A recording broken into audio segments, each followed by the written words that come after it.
दारूच्या नशेत शिवीगाळ आणि मारहाण केली, त्यामुळे संतप्त झालेल्या तरुणाने मित्राची हत्या केली. कोल्हापूरमधून ही खळबळजनक घटना समोर आली आहे. या प्रकरणी पोलिसांनी संशयिताला अटक केलेली आहे. ही धक्कादायक घटना घडल्यानंतर घटनास्थळी दहशतीचं वातावरण आहे. आपण या घटनेबद्दल सविस्तर जाणून घेऊया. दारूच्या नशेत ही घटना घडली आहे.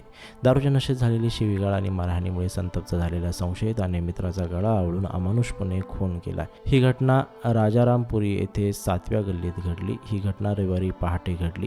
दिनेश अशोक सोळांकूरकर असं खून झालेल्या तरुणाचं नाव आहे. या प्रकरणी पोलिसांनी संशयित संगमेश अशोक तेंडुलकर यास अटक केली आहे. पोलीस या प्रकरणी पुढील तपास करीत आहेत. मिळालेल्या माहितीनुसार दिनेश अशोक सोळांकूरकर आणि मंगेश अशोक तेंडुलकर हे दोघे मित्र होते. या दोघांनी रविवारी मध्यरात्री मद्यप्राशन केलं होतं. यावेळी नशेत या दोघांमध्ये वाद झाला. किरकोळ कारणावरून सुरू असलेला वाद टोकाला गेला. संतापलेल्या तरुणाने गळा आवळून मित्राचा खून केला. या खून प्रकरणामुळे राजारामपुरी परिसरात मोठी खळबळ उडाली. हे दोघेही जिवलग मित्र असल्याची माहिती मिळते. रविवारी मध्यरात्री दोघांमध्ये जोरदार वाद झाले होते. दारूच्या नशेत विपरीत घटना घडली आहे. पोलिसांना या घटनेची माहिती मिळताच त्यांनी तातडीने घटनास्थळी धाव घेतली. पहाटे 6 वाजता संशयितांनी पोलिसांना फोनवरून या घटनेची माहिती दिल्याचं समोर आलंय. तसंच संशयित 2 तास मृतदेहाजवळ बसून असल्याची माहिती मिळत आहे.